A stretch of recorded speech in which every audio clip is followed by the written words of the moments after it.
J'en ai eu un autre hier qui m'a dit « mais il faut encore que je pitch !» Je dis « bah oui, il faut encore que tu pitches !» Mais parce qu'en fait, plus tu vas pitcher, plus ton discours, tu vas te l'approprier, il va t'appartenir. Et après, c'est ta seconde peau et il va être complètement naturel. Il y aura toujours le marché, à mon avis, des personnes qui voudront payer pour de l'humain. Et ça ne remplacera pas l'humain. Et il y aura toujours un marché où les gens se diront que je veux payer pour des IA. À un moment, ce sera un choix technologique parce que la technique permettra de le faire. À un moment, ce sera juste une question de décision. On pourra avoir des chargés de SEO 100% autonomes, on pourra avoir des responsables ads 100% autonomes. C'est plus est-ce qu'on veut le faire et quand est-ce qu'on pourra le faire de manière efficace, à mon avis. Le terme sparring partner me parle beaucoup.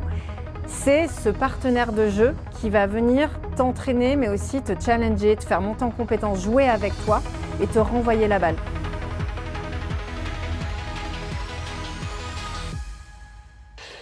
Bienvenue dans Décroche ton téléphone, le podcast des entrepreneurs en croissance, entrepreneurs et entrepreneuses. Aujourd'hui, on reçoit Delphine. Delphine, qui es-tu? Ah, vaste question. La dernière fois, il y a quelqu'un qui m'a dit que j'étais une slasheuse. J'ai adoré l'expression. Je trouve que ça me correspond plutôt bien parce que j'ai plein d'activités différentes.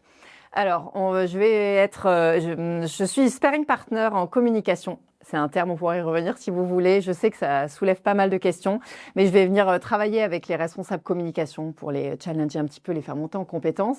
Je suis aussi coach en prise de parole en public. Je fais du média training et j'adore modérer des conférences, des tables rondes, etc. Et je fais plein d'autres activités en plus, mais je vais pas tout dire maintenant. Ouais, parce qu'il va falloir qu'on va pouvoir creuser les sujets un par un. J'ai même pas pensé à nous présenter, hein. Vous nous connaissez, de toute façon, c'est pas le premier épisode que vous regardez. Alexis, cofondateur de Convertix, moi, cofondateur également, on est une agence ads. Mais c'est pas ça le sujet d'aujourd'hui. Dans toutes ces activités, c'est quoi ton activité principale? Est-ce qu'elles sont toutes principales? J'en ai deux principales. Le côté sparring partner en communication et le coaching en prise de parole. Et d'ailleurs, c'est assez intéressant de voir la tendance en communication. Je trouve qu'en France, alors je dis en France parce que je travaille aussi dans d'autres pays, il y a moins de besoins. En tout cas, ce côté besoin d'accompagnement, d'avoir une espèce de coach en com, on y fait moins appel. En revanche, le besoin en coaching en prise de parole, en France, là, je le vois monter énormément et c'est assez intéressant. Donc, au départ, le coaching en com prenait pas mal de temps et c'est en train de changer doucement. Tu dis ça parce qu'on en a moins besoin ou alors parce que les gens le demandent moins? Pour la com? Ouais, enfin pour la com et même pour la prise de parole. En fait, pour la com, je pense que déjà, c'est peu connu de se dire je peux me faire accompagner ou je peux avoir ce fameux sparring partner-là. Je pense qu'on n'y pense pas forcément. Donc, il y a un gros travail de pédagogie à faire et d'explication sur l'utilité d'avoir un sparring partner. Et sur la prise de parole, je pense que les gens, petit à petit, osent en parler et osent demander de l'aide là-dessus. Et je pense qu'il y a un besoin plus fort en France parce que, à mon avis, ça vient de l'éducation aussi. Si je compare avec l'Angleterre, où je passe pas mal de temps également, on voit bien qu'à l'école, les Anglais, tout de suite, ils ont l'habitude de parler, de faire des exposés et participer. Nous, on est prostrés, on n'ose pas et on a la feuille qui tremble. Ce qui fait que quand on arrive manager ou dirigeant en France, on ne sait pas du tout s'exprimer, on a vraiment peur. Donc aujourd'hui, ce besoin-là, il ressort vraiment et on le voit même. La dernière fois, il y avait un manager d'un gros groupe ferroviaire qui avait besoin de monter en compétence sur ce sujet-là pour pouvoir passer le grade suivant au-dessus. Tu vois, donc on voit que c'est une vraie barrière à l'entrée dans la promotion et dans l'évolution de la carrière. Oui, parce que finalement c'est dans le travail, mais c'est aussi sur l'évolution professionnelle. Ouais, ça touche à plein de sujets finalement. Parce que là aujourd'hui, tu vois, dans le podcast, ça se trouve, tu vas nous coacher, tu vas nous faire une leçon de comment mieux présenter sur le podcast. Je parle beaucoup avec les mains, par exemple. Je sais pas si c'est une bonne chose. Donc il y a vraiment ce côté évoluer dans la carrière, évoluer en tant que personne. Peut-être dans les entretiens, alors c'est moins ta thématique, mais bien passer un entretien, bien savoir s'expliquer, se pitcher. En fait, c'est du pitch finalement. C'est comment pitcher finalement. C'est plutôt comment savoir faire passer un message. Et en fait, souvent, on tombe dans l'écueil de l'expert qui veut partager toute sa connaissance, mais ça peut être en effet dans un entretien d'embauche. Et c'est marrant que tu en parles parce que j'ai justement une personne assez haut placée, j'ai pas le droit de le dire, mais qui a besoin d'accompagnement en entretien d'embauche pour avoir un poste encore plus haut dans un gouvernement. J'ai toujours pas le droit de le dire quel pays, mais du coup, c'est comment elle fait passer ses messages et comment elle répond aux questions. Donc ça, c'est sur l'entretien, mais ça vaut aussi en entretien médiatique, en interview, comment tu réponds aux questions et comment tu ne réponds pas aux questions tout en répondant, ce qui n'est pas forcément évident. quel est ton chiffre d'affaires? Je sais pas si tu veux le dire, mais si tu veux pas le dire, tu vas pas me dire, je vais pas le dire. Donc, il va falloir que tu trouves une pirouette pour répondre. Donc, c'est comment j'arrive encore une fois à maîtriser, à contrôler le message. Et je parlais de l'écueil de l'expert qui veut tout dire. En fait, à force de tout dire, tu perds tout le monde. Donc, comment tu vas venir soit en présentation interne devant tes salariés, soit en table ronde, soit en keynote, en disant « Moi, je veux que les gens ils repartent avec ce message clé. C'est le plus important et tant pis, je fais le deuil du reste. Mais ça viendra dans les questions-réponses plus tard. Mais au moins, je serai claire et je ne vais pas noyer mon message. » Ouais, c'est une vraie compétence. Mais même en table ronde, en fait, tu vas te dire, OK, qu'est-ce que je veux qui ressorte de cette table ronde? Et c'est ça que j'aime bien aussi en tant que modératrice. C'est pour ça que je trouve que, oui, je fais plein d'activités différentes. Mais il y a une logique qui est, l'objectif final, c'est de faire sortir un message. Et en tant que modératrice, c'est la même chose. Je vais voir comment je peux faire ressortir la substantifique moelle, tu vois, des différents intervenants pour nourrir un discours. C'est ça qui est hyper intéressant, de travailler en amont avec les intervenants et après de les accompagner pendant leur prise de parole sur scène pour faire ressortir leur message. Et en table ronde, c'est pareil, tu vois, tu vas te pointer en disant, OK, moi, vraiment, ce qu'il faut qu'ils comprennent, c'est qu'une prise de parole, ça se prépare. Voilà, c'est mon message. Ce genre de choses. Ouais, c'est pas comme le livre cliché qu'on a de Steve Jobs qui arrive, on a l'impression qu'il a rien préparé. Alors, en fait, j'avais lu le livre sur le TED Talks. Ouais. Je sais pas si tu as dû le lire. Ouais. Et je me suis souvenu dans ce livre, il disait tu peux venir en mode total freestyle, mais en fait, généralement, c'est pas une bonne stratégie. Il y en a qui se débrouillent bien, mais c'est jamais parfait. Quand tu prépares trop et que tu connais par cœur ton texte, tu as ce moment où ça se voit que tu récites. Je récite un discours que j'ai appris par cœur. Mais si tu le travailles à l'extrême, tu arrives à un moment où tu connais tellement bien ton niveau de parole qu'en fait, tu récites sans y penser. C'est comme les poésies. T'apprends par cœur. Enfin, après, c'est toi qui donne les leçons. Hein. Moi, je fais mon retour du livre, mais c'est exactement ça. Et je pense qu'il y a un peu le mythe de la spontanéité. On croit que Steve Jobs ou Obama parlent comme ça. Pas du tout. Il y a un travail de préparation en amont qui est énorme. Et c'est peut-être simplement avoir la structure de ton discours en tête et pas forcément du par cœur et avoir tout le texte écrit, mais savoir où tu veux aller. Donc, il y a la nécessité d'avoir ce squelette-là, quel message tu veux faire passer, quel est ton fil rouge. Et ensuite, c'est beaucoup, beaucoup de répétitions. Et tu vois, le travail que je faisais hier avec un entrepreneur qui est en train de pitcher pour une levée de fonds, c'est la même chose. Il a son discours, il sait ce qu'il veut dire, il a cette voix monotone qui n'embarque pas, etc. Donc, on l'a travaillé. Le pauvre, je le fais répéter, je l'embête. J'en ai eu un autre hier qui m'a dit « Mais il faut encore que je pitch !» Je dis « Ben oui, il faut encore que tu pitches !» Mais parce qu'en fait, plus tu vas pitcher, plus ton discours, tu vas te l'approprier, il va t'appartenir. Et après, c'est ta seconde peau et il va être complètement naturel. Et c'est là où tu fais la bascule. C'est ça qui est hyper intéressant. Donc, ce que je veux dire, c'est que la spontanéité totale n'existe pas. Il y a beaucoup de travail quand tu as une prise de parole. La spontanéité, honnêtement, moi, ça m'est arrivé d'avoir moi-même des prises de parole ou des interviews ou des réunions où je devais intervenir, c'était pas prévu. Franchement, catastrophique. C'est la cata. C'est hyper douloureux comme sensation. J'imagine du coup, au-delà de faire bosser sur le discours en lui-même, le fond, tu vas surtout beaucoup bosser aussi la forme avec ceux que tu coaches. Je pense qu'une bonne forme peut peut-être rattraper aussi des mauvais discours parfois et pas trop l'inverse. Parce que comme tu disais, si on est trop monotone, même si le discours est incroyable, en fait, t'embarques personne et c'est les émotions qui font que les gens retiennent ton message. Enfin, c'est un peu comme ça que je visualise. Oui, il y a les deux. Moi, je dis souvent que je travaille le fond et la forme. Et c'est pour ça que, tu vois, je dis au début, je suis une slasheuse, je fais plein de choses. Mais pour moi, il y a cette logique-là et de communication et de prise de parole. Et il y a ce côté gestuel. Moi, je viens du Sud, moi, je parle avec les mains. Mais, tu vois, j'avais je vais pas dire de nom, mais j'avais un coaché. Et je lui disais, arrête de faire le Playmobil. Vraiment, il avait les bras comme ça, tu vois. Donc, tu sentais qu'il était hyper coincé. Une autre personne qui n'arrive pas à respirer. Après, ça veut dire comment tu travailles ton regard. Alors, moi, j'ai la technique de la tablette de chocolat où je dis, vous regardez la salle comme si c'était une tablette de chocolat, carré par carré, ce qui vous permet de donner l'impression de balayer la salle. Donc, en effet, il faut venir travailler la gestuelle, la voix, comment tu fais des pauses, tu accentues certains mots, comment tu vas occuper l'espace, tu vas marcher, tu vas t'arrêter, tu vas pas tanguer constamment ou tourner sur ta chaise si tu es en interview. Donc, il y a plein de petites choses sur la forme qui sont hyper importantes à prendre en compte aussi. Et donc, du coup, ça, c'est ton activité du coup de coaching en prise de parole. Ouais. Tu as parlé du sparring partner. Ouais. C'est un peu un terme peut-être où tout le monde n'a peut-être pas connaissance. Est-ce que tu peux nous en dire un petit peu plus, nous expliquer un petit peu ce que c'est? C'est un terme. Franchement, je me suis pris la tête à chaque fois. Alors, on s'est connus, nous, sur les apérocom et je suis venue souvent avec cette problématique. Est-ce que vous comprenez ce que je fais si je vous dis sparring partner? Et en même temps, je trouve pas d'autres termes. J'aime pas tant le terme de coach. Je sais pas si vous faites du sport, de la boxe. Enfin, moi, je fais de la boxe et donc le terme sparring partner me parle beaucoup.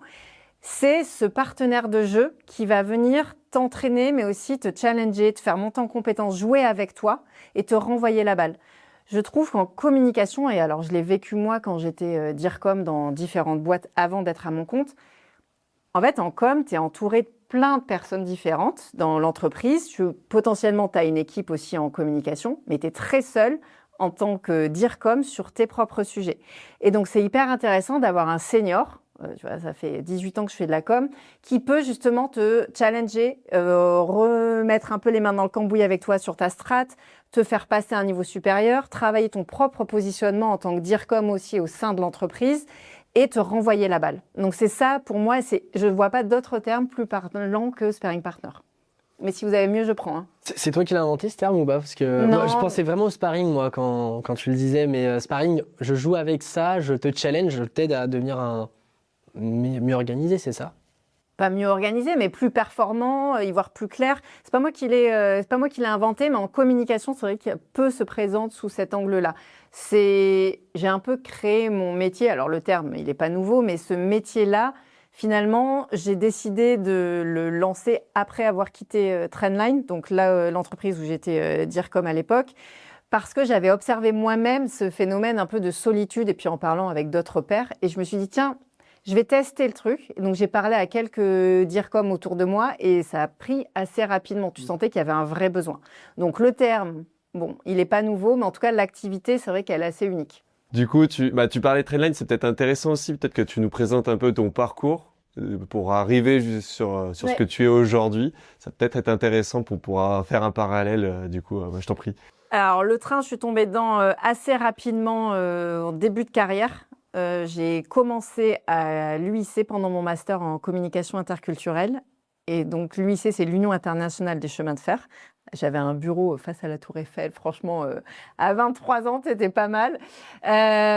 Donc, j'ai été responsable com à l'UIC. Ça m'a fait vivre des expériences de fou parce qu'en fait, on gérait la com du ferroviaire, mais de la grande vitesse, du fret, de comment on soutenait le transport ferroviaire comme moyen de transport durable aux Nations Unies. Donc, en fait, j'ai pu faire les COP. On a organisé des événements de taré avec les Nations Unies, donc c'était génial.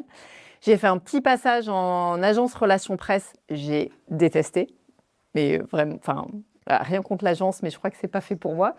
Et ensuite, le hasard des rencontres fait que j'ai le PDG de la Deutsche Bahn France. Donc, la Deutsche Bahn, ce sont les chemins de fer allemands, qui avaient différentes entités dans différents pays, m'avait connue à l'UIC et m'a dit bah, tiens, il y a un poste de DIRCOM, j'aimerais bien que tu bosses avec nous. Donc, j'étais DIRCOM de Deutsche Bahn France. Et en même temps, je faisais des affaires publiques pour une autre filiale c'était à l'époque, il y a très longtemps, en 2013, où on se demandait est-ce qu'il va y avoir la libéralisation du secteur ferroviaire en France. Aujourd'hui, on y arrive doucement. Mais à l'époque, en 2013, c'était pas le cas. Donc, j'avais cette double casquette affaires publiques et DIRCOM. Et ensuite, je suis partie chez Capitaine Train, qui était une start-up à l'époque. Je sais pas si ça vous parle, ça commence à dater un petit peu. Mounir Finari, c'est le gars qui a percé, qui était là. Bah oui, je faisais passer des entretiens Mounir à l'époque. Tu vois, je suis arrivée un tout petit peu avant Mounir, donc c'est trop drôle. Mais c'était une aventure assez folle. On était pas beaucoup et beaucoup d'hommes, beaucoup de devs à l'époque dans un petit bureau. Et la boîte a super bien grandi. On a rejoint le groupe Trendline ensuite. Jusqu'à l'IPO, jusqu'à l'entrée en bourse à 2 milliards sur la bourse londonienne en 2019. Donc franchement, en termes d'expérience de communication, quand tu gères la com, donc de Trendline International, donc côté Europe continentale, c'est assez dingue de vivre toutes ces étapes et ça te permet d'être un peu tout terrain, ce qui me permet aujourd'hui de bosser avec plein de clients différents. Parce que j'ai le monde de la start-up, la com FI, la com consumer, la com B2B, la com corporate, donc c'est assez vaste. Et donc je me suis bien amusée là-dessus. Et après l'IPO, après l'entrée en bourse, je pense que j'avais fait un peu le tour justement une fois que tu es passé de la petite start-up à l'entrée en bourse. C'est plus la même boîte et toi, tu as vu quand même beaucoup de choses. Et je voulais tester ce côté sparring partner, coacher, accompagner et être un peu plus utile en toute modestie, mais tu vois, comment je peux mettre un peu tout ce que j'avais appris ces dernières années au service d'autres personnes. Donc, c'est comme ça que je me suis lancée. J'ai tâté le terrain, ça a pris rapidement, je croise les doigts, ça marche toujours. Et du coup, comment t'as trouvé tes premiers clients? Sachant qu'on est le podcast des entrepreneurs en croissance, décroche ton téléphone. Comment ça s'est passé au début quand tu t'es lancé à ton compte? J'ai décroché mon téléphone, ouais. C'était la réponse que je voulais. Exact. Le réseau, franchement, le réseau, c'est assez clé. Alors, j'ai une personnalité qui fait que j'entretiens assez facilement mon réseau, aussi bien pro que perso. J'aime bien garder des liens, etc. Je bois beaucoup de café. Non, c'est clairement le réseau. En fait, si tu arrives à garder ces liens-là au cours de ta carrière et que tu dis, bah voilà, moi je fais ça, je teste, j'aimerais bien savoir ce que tu en penses, est-ce que tu connais des gens, ça peut intéresser, ça prend parce que, bon, tu as une certaine réputation aussi et que normalement, si tu as fait tes preuves dans le passé, c'est assez rassurant. Donc, on t'ouvre certaines portes. Et après, le culot. Alors, je crois que vous avez reçu Julien Marbouti à un moment donné. Bah, tu vois, moi, on arrivait à Lyon. Donc, avant, on habitait à Paris. Donc, je suis arrivée à Lyon en 2016. Et je connaissais personne quand j'ai voulu me lancer fin 2019, début 2020. Je suis allée toquer à la porte du H7 parce que je me suis dit, tiens, c'est le lieu, l'écosystème lyonnais. J'ai demandé, je dis, bah voilà ce que je fais, voilà mon parcours. J'aimerais bien aider, travailler avec des entrepreneurs. Qu'est-ce qu'on fait? Et franchement, Julien, il y avait Simon, Ninon à l'époque, certains sont partis aujourd'hui, mais tout de suite, ils m'ont ouvert leurs portes. Ils m'ont dit, bah vas-y, fais des formations, fais un peu donne un peu ton temps aussi, des permanences. Et c'est comme ça que tu commences à te faire connaître dans l'écosystème lyonnais. Donc ça m'a vachement aidé. Donc je remercie Julien de m'avoir ouvert ses portes. Et tu vois, aujourd'hui, j'avance toujours avec eux. J'étais à Zero to One il y a quelques semaines aussi. Et après, beaucoup de réseaux physiques, j'ai envie de dire, de business clubs. Alors, tu peux vite te perdre, je pense, à faire tous les événements de la Terre et tous les business clubs, etc. Donc, il faut aussi savoir ce qui te correspond, là où c'est vraiment pertinent, là où tu n'as pas forcément trop de concurrence non plus, qui correspond à ton rythme de vie perso aussi. Mais moi, j'en ai identifié quelques-uns. Tu vois, je suis membre du Link, qui est un club, un réseau d'affaires d'entrepreneurs à vocation internationale. Et moi, l'international, voilà, on n'en a pas trop parlé, mais j'ai besoin, c'était un peu mon grand désespoir quand je suis arrivée à Lyon, c'est je veux parler anglais, je veux parler allemand. Donc j'avais besoin de retrouver ce petit territoire international à Lyon. Donc le Link, par exemple, est hyper pertinent. Les BNI, pour le coup, je sais que c'est pas pour moi.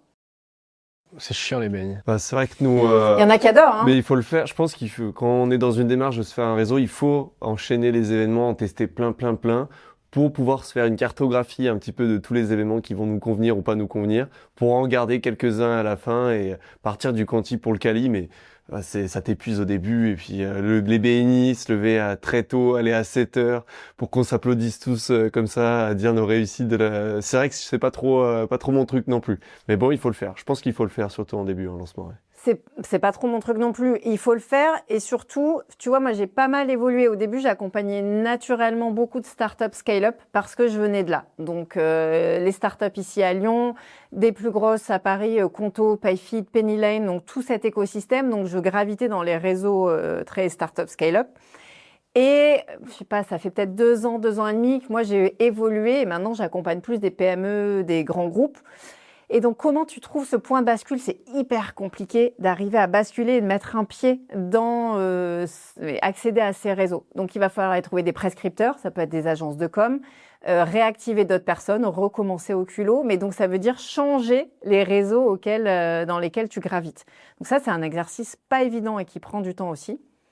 Et après, LinkedIn. Je voulais pas au début trop en faire parce que j'avais un peu une overdose moi-même à titre perso. C'est horrible de dire je vais faire du LinkedIn. Je voulais pas mettre ma tête, je voulais pas faire de vidéo. Résultat, il y a ma tête, il y a des vidéos et je fais des posts tous les 2 jours. Et je fais un podcast. Et mine de rien, franchement, ça parle. Tu vois, moi, il y a des personnes qui me disent, bah tiens, j'ai vu ta tribune. J'écris aussi des tribunes dans des médias. J'ai vu ta tribune ou j'ai vu ton interview. Ça me parle. Est-ce qu'on peut discuter? Donc, il faut aussi donner un peu de sa personne quand on est entrepreneur. Parce que je trouve que le business, c'est pas juste sur la compétence, c'est aussi sur la personnalité et le lien de confiance qu'on crée avec les prospects. Donner pour recevoir, de toute façon, c'est une règle de vie à suivre, hein, pour le coup. Ah oui, oui, c'est clair. Et puis donner, tu vois, enfin, moi je continue à donner aussi de mon temps auprès de certaines startups qui n'ont pas forcément les moyens de se payer un sparring partner ou quoi que ce soit. Mais ça ne veut pas dire qu'elles n'y ont pas droit. Donc il faut savoir aussi partager sans attendre aussi autre chose en retour. Et dans le sujet de partager, toi, on en a rapidement parlé, tu as créé des événements réseau sur Lyon. On va en savoir plus. Est-ce que tu peux faire ton pitch des apéros? Carrément. En effet, parce que je trouvais qu'on est toujours un peu seul face à ces sujets. Et donc, un mois de juillet, où j'avais pas d'enfant, j'étais dispo, je me suis dit, allez, je pense que je vais lancer un truc. J'ai envie de lancer les apérocom. Juste lancer un appel sur LinkedIn. Franchement, vous êtes à Lyon, vous prenez la tête sur des sujets de communication, mais venez, on en parle tous ensemble, en fait, au bout d'un... Venez, on en parle tous ensemble autour d'un verre. Et comme ça, on s'entraide dans un esprit assez convivial. Donc, j'ai balancé ça sur LinkedIn, en bas de chez moi, hein, donc je prenais pas trop de risques. Et en fait, des personnes sont venues, des responsables com sont venus, etc. Et ça a assez bien pris. Et on sentait qu'il y avait vraiment ce besoin d'échanger sur des prises de tête, des problématiques et ce besoin d'entraide. Donc, je l'ai institutionnalisé un petit peu. C'est comme ça qu'on s'est rencontrés aussi, où finalement, toutes les 6 à 8 semaines, j'organise des apéros communication à Lyon, où on vient avec ces challenges. Alors même moi, hein, en tant que free, tu vois, j'ai des problématiques avec mes clients, donc je viens, je vous pose des questions, on s'entraide. La dernière fois, tu sais, il y avait quelqu'un qui se posait des questions sur son rebrand et comment communiquer autour de ça. Donc, on va lui donner on va partager les best practices. J'ai créé un petit groupe WhatsApp aussi où on peut, si on a besoin de se poser des questions, je ne sais pas comment on fait pour faire telle ou telle chose, j'ai besoin d'un outil IA ou peu importe. Mais en tout cas, c'est cette idée de s'entraider. Mon réseau parisien dit, il n'y a pas de raison, vous l'avez à Lyon, pourquoi on l'a pas à Paris? Donc, j'ai exporté le concept de l'apéro communication à Lyon à Paris. D'ailleurs, ça marche mieux en petit déjeuner. Donc, finalement, j'en fais un en juin à Lyon et un en juin, un petit déjeuner à Paris. Et je cherche à le développer à Marseille, ça prend pas. J'ai grandi à Marseille et en fait, avec une chargée de com qui est là-bas, on s'est dit, on va le faire parce que tous les responsables com se prennent la tête sur des sujets et ont besoin de s'entraider, mais c'est un appel aux Marseillais. Aidez-nous. Vraiment, je ne sais pas pourquoi. Et j'hésitais à le lancer à Londres. Comme je disais au début, je travaille beaucoup à l'international et je suis souvent à Londres. À voir, c'est en réflexion, mais voilà. L'idée, c'est vraiment de pouvoir s'entraider. Si les gens ont envie de bosser ensemble ensuite, c'est cool. Et sinon, on aura passé un bon moment et on en ressort avec plein d'idées. Et là, directement, si les gens disent il faut que j'aille aux apéros, c'est où? C'est sur ton LinkedIn? Ouais, c'est sur mon LinkedIn. Je publie généralement un post quelques semaines avant avec un lien d'inscription. Comme ça, je sais à peu près combien on est. Et venez avec quelques idées de sujets. Et puis, la bonne humeur, et c'est tout. C'est ce qu'il faut, ça suffit. Moi, j'y suis allé, j'ai signé finalement 3 clients derrière, donc ne venez pas que pour vous faire votre prospection, bien entendu. Ce qui serait intéressant, je me souviens sur le premier apéro qu'on avait fait, il y avait notamment ce sujet de préparer le plan de com à venir. J'aimerais bien avoir ton retour sur les problématiques récurrentes que les directions de communication ont. Ce serait aussi intéressant pour que les gens qui écoutent le podcast le sachent, se rendre compte qu'ils ne sont pas les seuls, mais également que les gens aient une certaine empathie envers les directions de communication. J'ai notamment en tête, si ça peut être un point de départ, le fait que la communication, souvent, c'est le premier budget qui saute dans les entreprises. C'est un cliché que j'ai, à tort ou à raison. Je pense qu'il y a une problématique, il y a une direction com en tête. Quelles sont les problématiques un peu clés que tu revois de manière récurrente? Il y a beaucoup de questions dans ta question. Ouais. Je pense que le budget communication saute moins maintenant. J'ai l'impression que la com a retrouvé ses lettres de noblesse. Alors, est-ce que ça vient aussi parce que peut-être avec l'IA, tu sais, on parle beaucoup du géo et donc il faut savoir être hyper bien référencé. Et là, on voit que les relations presse qui souffraient pendant très longtemps retrouvent, c'est vraiment le phénix qui renaît de ses cendres parce qu'elle retrouve vraiment un essor. Donc ça, c'est assez intéressant à observer. Les problématiques qui reviennent, c'est en effet comment je fais un plan de com avec peu de budget, parce que même si on coupe pas les budgets sont limités, et c'est surtout comment je mesure les actions, parce qu'il y a une méconnaissance peut-être du reste de la direction des entreprises sur la communication, et c'est pas du marketing. On a vu cet échange un jour, William. La com, c'est pas du marketing, c'est pas parce que je mets 1 euro que je vais récupérer 10. On va travailler la réputation, on va travailler la visibilité, on va travailler un réseau, une communauté. Donc, et on a cette pression souvent de la direction de devoir deliver et de montrer l'impact. Donc ça, c'est assez compliqué. Donc ça veut dire qu'il faut trouver une bonne façon d'expliquer à sa direction et de se positionner soi-même en tant que DIRCOM pour expliquer la pertinence des actions et toujours montrer que la com est au service du business et aligné avec les objectifs business. Ça m'arrive souvent de devoir décortiquer un plan de com et en se disant, en fait, on ne peut pas le faire tout seul. On a besoin d'autres personnes, d'autres dirigeants de l'entreprise pour comprendre où est-ce qu'on doit aller. Donc, il y a cet enjeu-là de la mesure, du plan de com, de la multiplication des outils, où beaucoup vont dire, bah oui, mais moi, mon chef, il m'a dit qu'il fallait que je sois sur Insta, X, qu'on fasse un peu de TikTok parce que c'est tendance et qu'on anime une communauté parce que c'est à la mode aussi. Et ça, c'est pas possible, c'est pas pertinent. Donc, il y a souvent cet écueil de vouloir utiliser tous les canaux alors que c'est complètement inutile et que ça sert pas à les bonnes audiences. Donc ça, on le voit assez souvent. La question du rebrand, donc je change d'identité, comment je m'y prends et comment j'accompagne toute la communication autour d'un rebrand, ça revient assez souvent. Et le challenge ou la question autour de l'IA, est-ce que ça va supprimer mon métier? Comment je l'utilise? Est-ce que mes postes vont être acceptés si c'est de l'IA? Est-ce que c'est en train de tuer mon métier? Ce genre de choses. Est-ce que tu disais que la com retrouve un peu ses lettres de noblesse du coup? Est-ce que l'effet réseaux sociaux, le fait qu'ils soient omniprésents et qu'on ait besoin justement de vidéos pour communiquer, est-ce que ça n'a pas participé un petit peu à redorer un peu l'image de la communication? Alors qu'avant, bon, on disait il suffit de faire un post, tout le monde peut écrire. La vidéo, c'est peut-être un peu plus compliqué aujourd'hui. Oui, je pense qu'on a l'ère du contenu, enfin, tu vois, à son apogée. Et du coup, je pense que c'est ça qui fait que la communication est encore plus pertinente et on voit l'impact. Puis les gens lisent moins. Donc, la vidéo sert. Les habitudes de consommation sont complètement différentes. On voit bien, si on est dans les transports, on est tous en train de scroller, de regarder des vidéos avec les sous-titres j'insiste là-dessus parce que pas tout le monde, tu vois, c'est hyper important.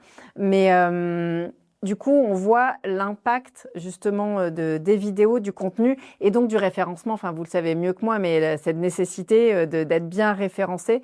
Et donc, c'est pour ça que plus on va générer du contenu, même en termes de newsletter, fédération de communauté, plus on va avoir un impact sur son audience. Donc oui, clairement, la nécessité de production et de consommation de contenu et donc de vidéos joue énormément. Et du coup, alors je rebondis, je te laisserai reprendre la parole après, mais j'ai structuré mes questions pendant que tu parlais, j'en ai encore plein à te poser. Tu parlais de l'IA et je voulais absolument rebondir là-dessus.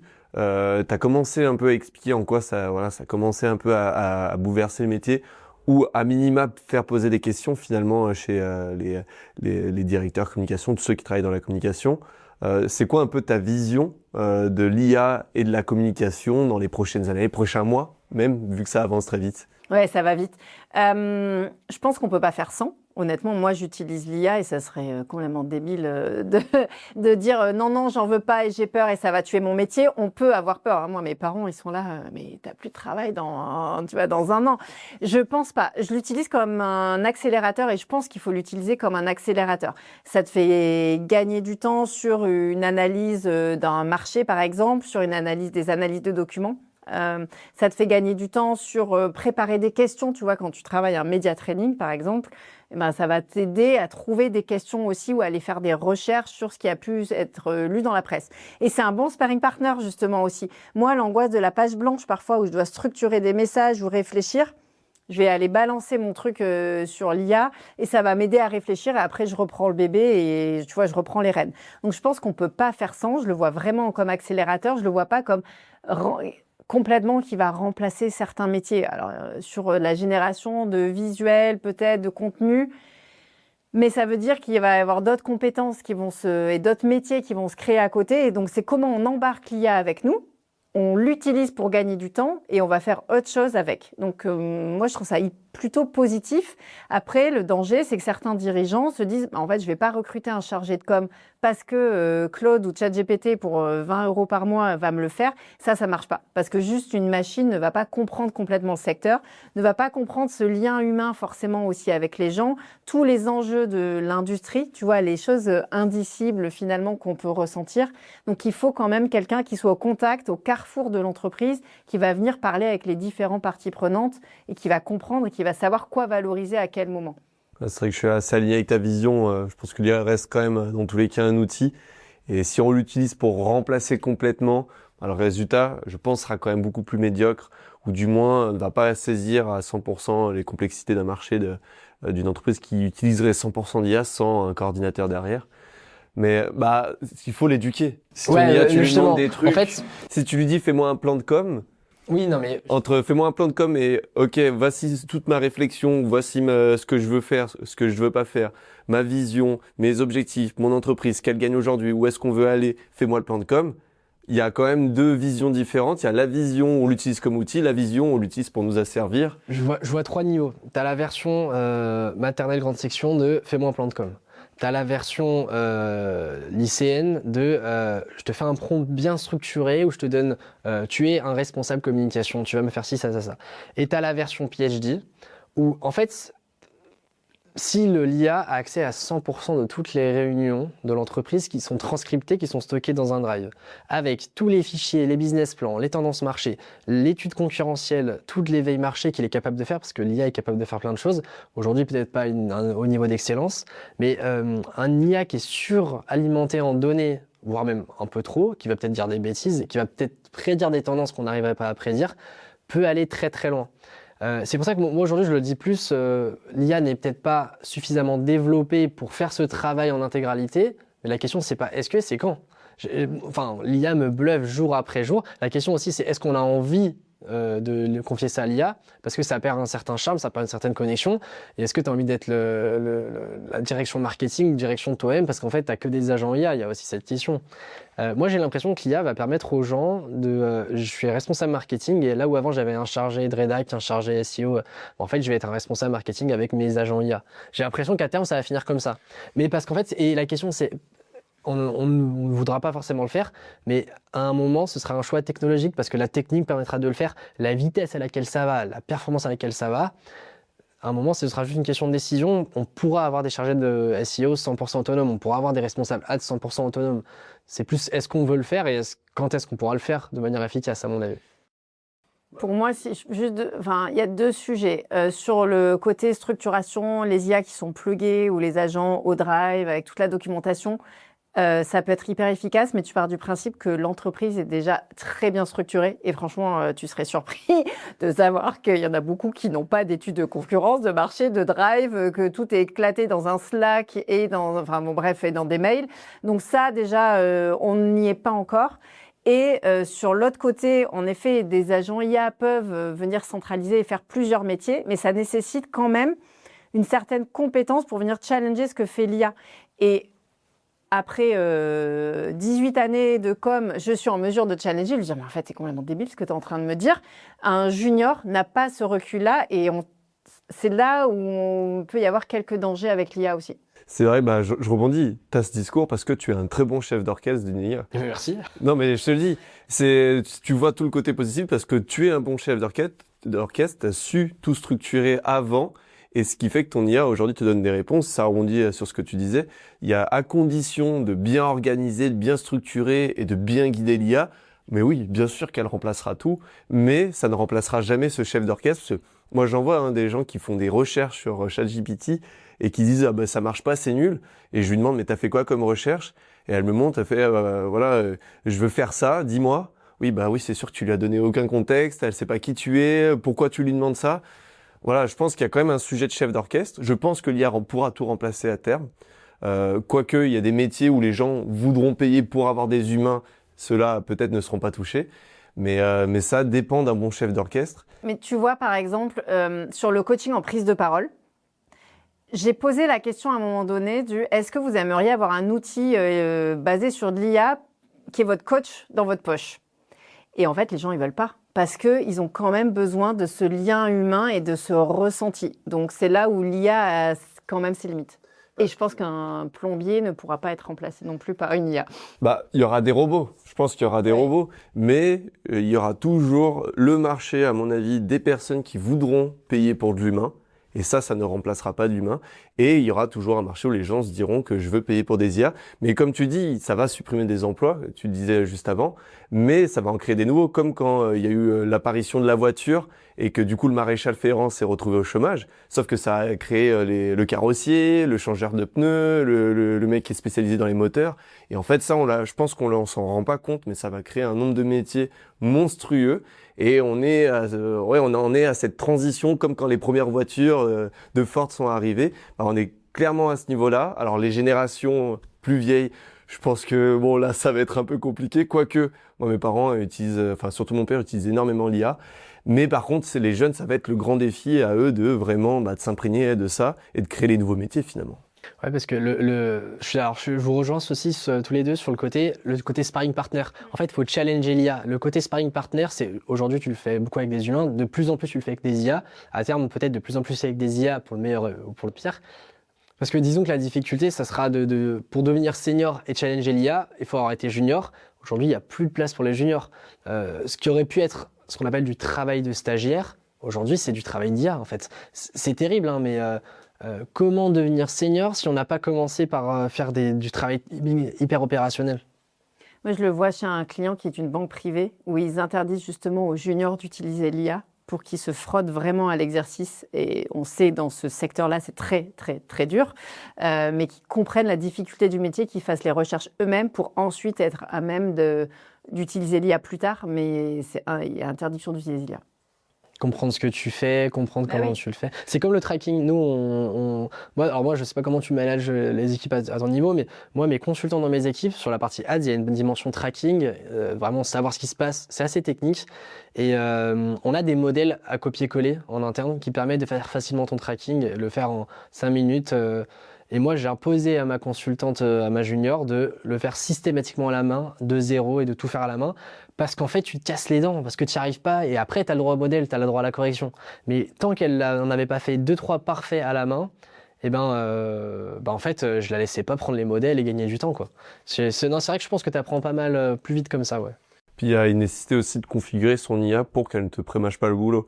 Typiquement, Claude, moi, je l'ai prompté de sorte à ce que parfois, quand je lui demande quelque chose sans vouloir réfléchir, si on est tous feignants, il me dit « Ah non, non, non, mais attends, là, tu vas réfléchir un peu et après, je te donnerai la réponse en fonction de ton hypothèse que tu vas me présenter. » C'est insupportable. Des fois, ça me saoule. Des fois, je lui dis « Bon, là, je veux que tu me donnes une recette pour faire tel gâteau. Vas-y, fais pas chier, donne-la moi. J'ai pas envie de réfléchir sur ça, faut que je sois rapide. » Donc, je lui inculque des nuances.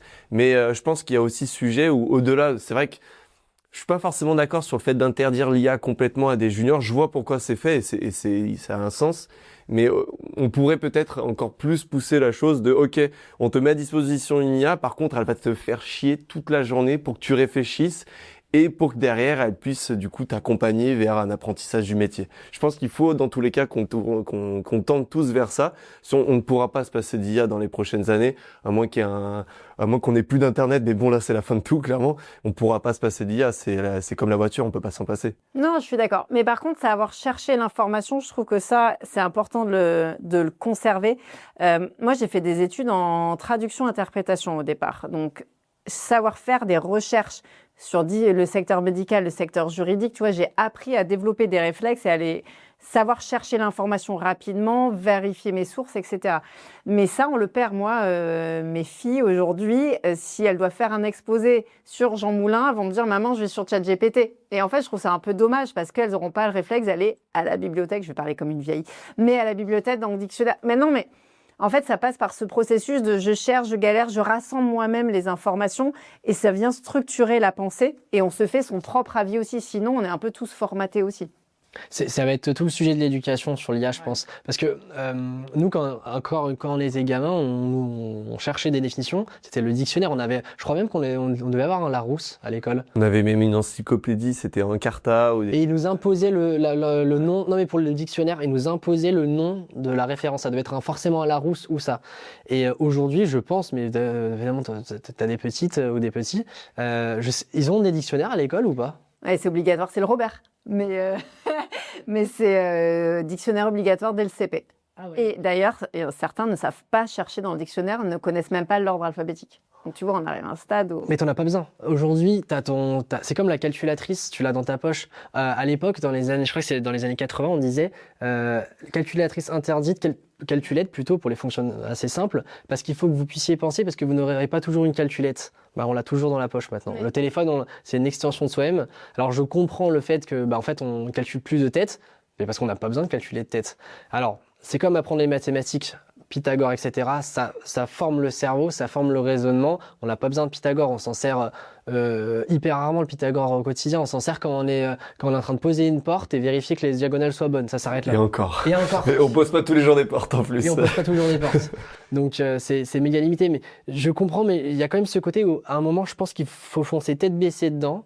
Et réfléchir après, parce qu'en fait, c'est la meilleure manière de louper la vague. Et d'ailleurs, je pense qu'on loupe pas mal la vague sur pas mal de sujets. Donc, mais je pense, nous, on est beaucoup à l'avance, tous les trois autour de la table sur la partie IA. Je pense que par rapport à beaucoup de gens, on met une tracée, mais à plein de personnes. Mais il y a des gens qui sont méga là, qui sont beaucoup plus lents. Tout ce qu'on dit, chercher dans le dictionnaire, trouver des informations, je pense que dans tous les cas, l'IA pourra le faire, mais il faut la forcer à ce qu'elle nous fasse construire ce réseau neuronal, en fait, parce que c'est dans la recherche de l'information qu'on structure la pensée. En fait, il faut juste lui forcer à faire ce travail, mais avec l'IA, et je pense que c'est ce qu'il faut qu'on tende à terme.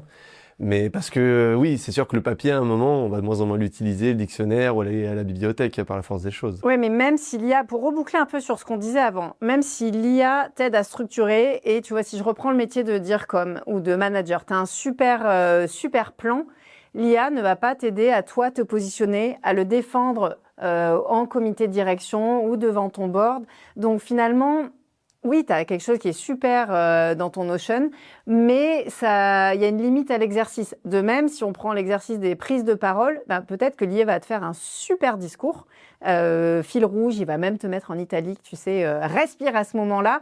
Mais tant que tu l'as pas pratiqué, tu t'es pas entraîné, tu te l'es pas approprié, en fait, ça va pas fonctionner non plus. Donc, je dis pas non à l'IA, mais voilà, il y a sa limite et l'humain a quand même son pas à faire. Plein de sujets sur l'IA, il y a plein de choses à dire et c'est beaucoup trop court ces podcasts. Moi, Delphine, je me dis que tu as peut-être un message clé que tu aimerais faire passer aux auditeurs. Si les auditeurs devaient retenir une chose de ce podcast, qu'est-ce que ce serait? Je veux dire 2 choses. Allez, on te l'accorde. Non, mais première chose, préparer. Honnêtement, pour moi, il y a un gros travail de préparation de travail, que ce soit en com ou en prise de parole. Il faut tout le temps préparer et la spontanéité n'existe pas complètement. Et la deuxième chose, c'est oser. Il faut y aller. Franchement, on voit bien sur une carrière faut ouvrir des portes, faut demander. Et je trouve que c'est ça la magie de l'être humain. Tu vois, on a parlé de l'IA, mais finalement, la magie de l'être humain, c'est qu'on peut rendre les choses possibles, on peut se parler et ça peut créer des belles choses. Ça peut créer un podcast comme ce matin. Donc, il faut oser, il faut y aller. Le podcast était génial. On n'a pas eu assez de temps comme d'habitude. On espère que vous avez apprécié ce podcast. On espère qu'on va vous voir aux apéros communication. Vous aurez tous les liens dans la description, vous en doutez. Et tant qu'à regarder la description, n'hésitez pas à liker la vidéo, mettre un commentaire, poser vos questions. Je suis sûr que Delphine sera ravie de répondre à vos questions. Vous pouvez également vous abonner parce que c'est un podcast parmi les vingtaines qu'on a déjà fait. Il y en aura sûrement une vingtaine à venir également. Donc si vous voulez les avoir, abonnez-vous, mettez la petite cloche. C'était William, Alexis et Delphine et on se retrouve à très vite pour un prochain épisode.